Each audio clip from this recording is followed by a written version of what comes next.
आंध्र प्रदेश और तेलंगाना के गवर्नर साहब से मुलाकात की और इन्हें बताया कि आंध्र प्रदेश की सरकार में जमहूरियत नहीं है, डेमोक्रेसी नहीं है, बल्कि पुलिस राज से चल रही है।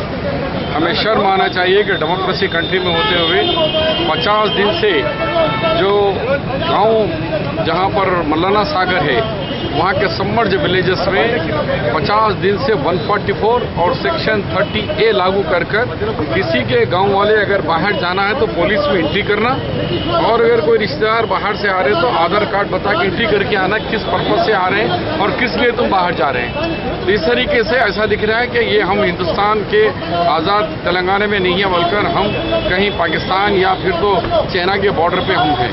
तो ये तरीका गवर्नमेंट का बहुत गलत है।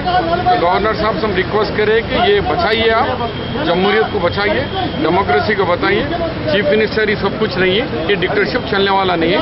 आवाम इनका पीछा करेंगे और हम किसानों के लिए खामोश नहीं रहेंगे। गवर्नर साहब ने कहा कि वो हमेशा की तरह सुन के बोलेंगे कि मैं फैक्ट्स मालूम कर लिया हूँ, गवर्नमेंट से मैं फैक्ट्स मालूम करके जरूर इसके ऊपर हम कुछ कार्रवाई करेंगे। अब गवर्नर का काम है, हमारा काम है जमहूरियत के अंदर गवर्नर इमीडिएटली इंस्टीट्यूशन गवर्नर है, और 2 दिन के बाद हम राष्ट्रपति जी को भी मिलेंगे। उसके बाद देखेंगे कि जमहूरियत को बचाने वाले लोग बचाते हैं या गवर्नमेंट का साथ देते हैं।